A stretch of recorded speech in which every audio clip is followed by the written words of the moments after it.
যদি স্বামীর ভিতর সমস্যাটা থাকে যে স্ত্রী স্বামীকে ভালোবাসে কিন্তু স্বামী স্ত্রীকে ভালোবাসে না, তাহলে স্ত্রী কি করবে? স্বামীকে ওই পানিটা পান করাবে। আর যদি স্বামী স্ত্রীকে ভালোবাসে কিন্তু স্ত্রী স্বামীকে ভালোবাসে না, তাহলে অবশ্যই স্বামী কি করবে? এই সূরাটি 3 বার পরে যখন স্ত্রী পানি খাইতে যাবে বা তার পানি খাওয়ার যে পাত্রটা থাকবে, ওই পানি খাওয়ার পাত্রের মধ্যে এই পরা পানিটা রেখে দিবে। যদি স্ত্রী খায় তাহলে তার স্ত্রী স্বামীর প্রতি তার ভালোবাসা বেড়ে যাবে, আর যদি স্বামী খায় তাহলে স্ত্রীর প্রতি স্বামীর ভালোবাসা বেড়ে যাবে। এটাই হচ্ছে ইসলাম। যদি কারো সম্পর্কের মধ্যে এরকম ভাঙন সৃষ্টি হয়, স্বামী স্ত্রীর মধ্যে মিলন হয় না, একে অপরের শারীরিক চাহিদা যৌবিক চাহিদা পূরণ করতে পারে না, তারা দুজন চায় দুজনের সঙ্গে মিল হবে, কিন্তু শয়তান মাঝখানে যেহেতু বাধা সৃষ্টি করে দিয়েছে, এজন্য একে অপরের কাছে মাপ পৌঁছাইতে ভয় পায়, লজ্জা পায়, শরম পায়। তো আমাদের করণীয়টা হচ্ছে কি, যে আমরা যদি ইসলামকে ফলো করি তাহলে অবশ্যই আমাদের সংসার কখনো ভাঙবে না।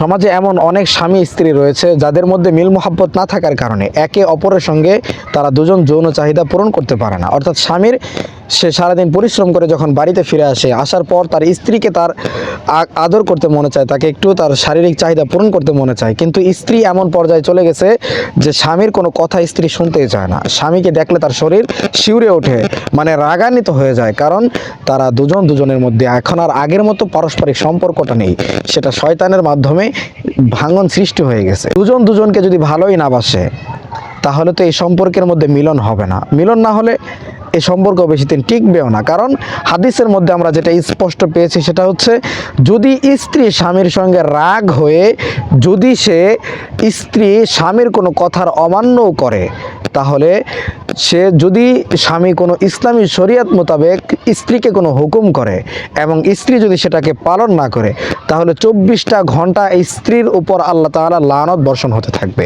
কারণ স্বামীকে আল্লাহ তাআলা স্ত্রীর জন্য অনেক মূল্যবান জিনিস বানিয়েছে। এখন এটা তো স্ত্রী বুঝবে না, এটা স্ত্রীরা বুঝে না বর্তমান জামানার। আগের জামানার মহিলারা বুঝতো স্বামীর কদর কি। এখনকার জামানার মানুষ, এখনকার জামানার মহিলারা কথায় কথায় শুধু বাপের বাড়ি চলে যাবে, বাপের বাড়ি চলে যাবে, তাদের বাপ দাদার বাড়ি ছাড়া স্বামীর বাড়ি এখন আর ভালো লাগে না। শেষ পর্যন্ত এই মেয়েটির জীবন ধ্বংস এই বাপ মার কথা শোনার কারণে। শ্বশুর শাশুড়ির সঙ্গে খারাপ আচরণ করে, স্বামীর সঙ্গে খারাপ আচরণ করে, শেষ পর্যন্ত তার বাপের বাড়ি তাকে চলে যেতে হয়। এই সংসার আর তার কোনোদিন টিকে না।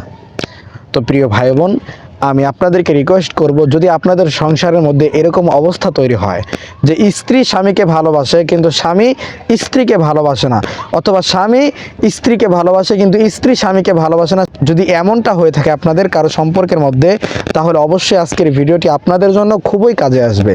আপনারা কি করবেন? সর্বপ্রথম যে আজকের আমলটি শিখিয়ে দিব সেটি হচ্ছে, আপনারা সপ্তাহে একটা দিন পাবেন জুম্মার দিন, অর্থাৎ জুম্মা রাত, যেটা বৃহস্পতিবার রাত্রকে জুম্মা রাত বলা হয়। এই জুম্মার রাত্রে সূরাতুল জুমা 28 নম্বর পারার মধ্যে যে সূরা জুম্মাটা রয়েছে, আপনারা এটি কি করবেন? এই সূরাকে 3 বার পাঠ করবেন। যদি কারো সম্পর্কের মধ্যে এরকম ভাঙন সৃষ্টি হয়, স্বামী স্ত্রীর মধ্যে মিলন হয় না, একে অপরের শারীরিক চাহিদা যৌবিক চাহিদা পূরণ করতে পারে না, তারা দুজন চায় দুজনের সঙ্গে মিল হবে, কিন্তু শয়তান মাঝখানে যেহেতু বাধা সৃষ্টি করে দিয়েছে, এজন্য একে অপরের কাছে মাপ পৌঁছাইতে ভয় পায়, লজ্জা পায়, শরম পায়। তো আমাদের করণীয়টা হচ্ছে কি, যে আমরা যদি ইসলামকে ফলো করি তাহলে অবশ্যই আমাদের সংসার কখনো ভাঙবে না। শুধুমাত্র কিছু কিছু শ্বশুর শাশুড়ি, অর্থাৎ যে সমস্ত মেয়েগুলো স্বামীর বাড়িতে আসে, তো যখন মেয়ে স্বামীর বাড়িতে চলে আসবে তখন স্ত্রীর পরিপূর্ণ দায়িত্ব এবং তার যেটা কর্তব্য সেটা হচ্ছে স্বামীর বাড়িকেই তার বাপের বাড়ির মতো মনে করতে হবে, তার বাপ মাকে ভুলে যেতে হবে। ঠিক আছে, সে আপনার জন্মদাতা পিতা। আমি মহিলাদেরকে বলতেছি যে আপনি ঠিক আছে, আপনার পিতামাতা আপনাকে জন্ম দিয়েছে, কিন্তু এটা আপনাকে মাথায় রাখতে হবে যে জন্মের পর আপনার পিতামাতার যে দায়িত্ব ছিল সেটা হচ্ছে আপনাকে মানুষের মতো মানুষ করে একজন নেককার পরহেজগার স্বামীর ঘরে আপনাকে তুলে দেওয়া। তো আপনার পিতামাতা সে দায়িত্ব পালন করেছে, আপনাকে একজন নেককার পরহেজগার মুত্তাকির ঘরে তুলে দিয়েছে। আপনার পিতামাতার দায়িত্ব এবং কর্তব্য এখন শেষ। এখন আপনার দায়িত্ব হবে আপনি স্বামীর ঘরে ঢোকার পর আপনি কি করবেন?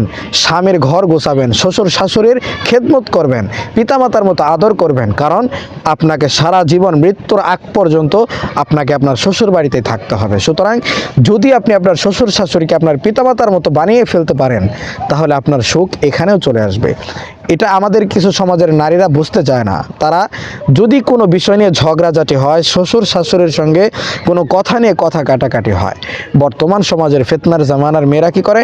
তারা বাপের বাড়িতে ফোন করে এরকমভাবে বিভিন্ন কথাবার্তা বলার কারণে সে সংসার এটা জীবনও টিকবে না, এটা টিকবে না, এটা ভেঙে যাবে সংসার, এটা আর কোনোদিন জোড়া লাগানো সম্ভব হবে না। তখন তার পিতামাতা কী করবে? তাকে ওই যে ফোন করছে এই সমস্যা, তখন তার পিতামাতা তাকে বুদ্ধি দিবে, এরকম যুক্তি দিবে।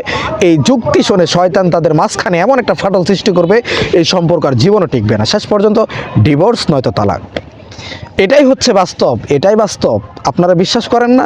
আপনাদের সমাজে হাজারো দেখতে পারবেন মেয়ে পুরুষ এই সমস্যায় ভোগান্তি। তারা এমন অবস্থায় চলে আসছে যে তারা একে অপরের সিনেমাও দেখতে চায় না। প্রিয় ভাই বোন, যদি এমন কোনো পরিস্থিতি আপনাদের কারো ভিতর হয়ে থাকে, যদি স্বামী স্ত্রীর সঙ্গে এরকম দুঃসম্পর্ক আপনাদের মাঝখানে হয়ে যায়, একে অপরের সেমাও দেখতে চান না, একে অপরের কথাও শুনতে চান না, আপনারা শারীরিক চাহিদা পূরণ করতে চান কিন্তু পারতেছেন না, স্ত্রী চাইতেছে স্বামীর কাছ থেকে ভালোবাসা নেবে, স্বামী চাইতেছে স্ত্রীর কাছ থেকে ভালোবাসা নেবে কিন্তু পারতেছে না, কারণ ওই যে শয়তান মাঝখানে একটা পর্দা ফেলাই দিছে। এই পর্দাকে আমাদের তুলতে হবে, তাহলে আমাদের সম্পর্কটা আবার অটুট হয়ে যাবে। আল্লাহ তাআলা আমাদের সম্পর্কের মধ্যে বারাকা দান করবেন। তো আমরা কি করব? প্রত্যেক জুম্মার দিন, প্রতি জুম্মার রাত, যেটাকে বলা হয় বৃহস্পতিবার রাত্র, ওই জুম্মার রাত্রে আমরা কি করব? সূরাতুল জুমা 28 নম্বর পারায় যে সূরাটা রয়েছে সূরাতুল জুমা, এই সূরাটি আমরা 3 বার পাঠ করব। এই সূরাটি 3 বার পাঠ করে আমরা প্রতিবার পানিতে ফুঁক দেব 3 বার।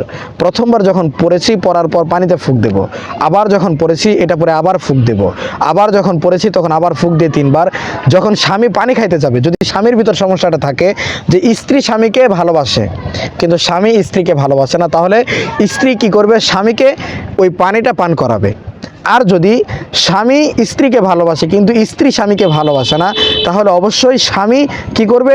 এই সূরাটি 3 বার পরে যখন স্ত্রী পানি খাইতে যাবে বা তার পানি খাওয়ার যে পাত্রটা থাকবে, ওই পানি খাওয়ার পাত্রের মধ্যে এই পরা পানিটা রেখে দিবে। যদি স্ত্রী খায় তাহলে তার স্ত্রী স্বামীর প্রতি তার ভালোবাসা বেড়ে যাবে, আর যদি স্বামী খায় তাহলে স্ত্রীর প্রতি স্বামীর ভালোবাসা বেড়ে যাবে।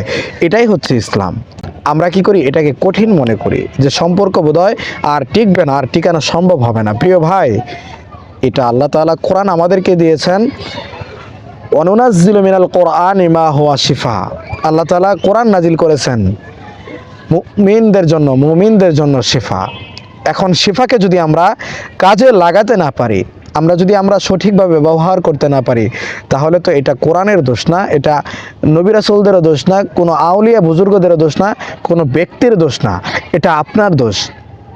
আপনারা মনে করেন কোরআন আমাদেরকে কঠিন বানিয়ে দিয়েছে, আপনারা মনে করেন যে নবী আমাদেরকে সহজভাবে বুঝিয়ে দেয়নি, আপনারা মনে করতে পারেন যে এলাকার মানুষ, ইমাম সাহেব, হুজুর, বুজুর্গ, আউলিয়ারা আমাদেরকে সঠিক সমাধান দেয় না। না, আপনাকে কোরআন আল্লাহ তাআলা দিয়েছে কেন, এটা আপনাকে তো খুঁজে বের করতে হবে, তাই না? আজকে হাজার হাজার ওয়াজ এবং ময়দানের মধ্যে তো বলা হচ্ছে যে কোরআন হচ্ছে সমস্ত রোগের মহা ঔষধ। তাহলে যদি সমস্ত রোগের মহা ঔষধ হয়ে থাকে, তাহলে আপনাকে কোরআন থেকে ট্রিটমেন্ট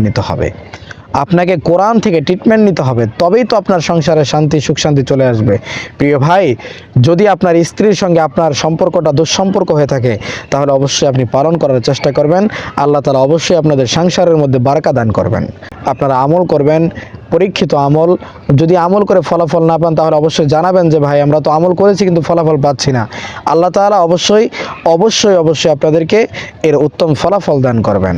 যদি ভিডিওটি ভালো লাগে তাহলে অবশ্যই শেয়ার করে দেবেন এবং সাবস্ক্রাইব করে আমাদের পাশে থাকবেন। ধন্যবাদ।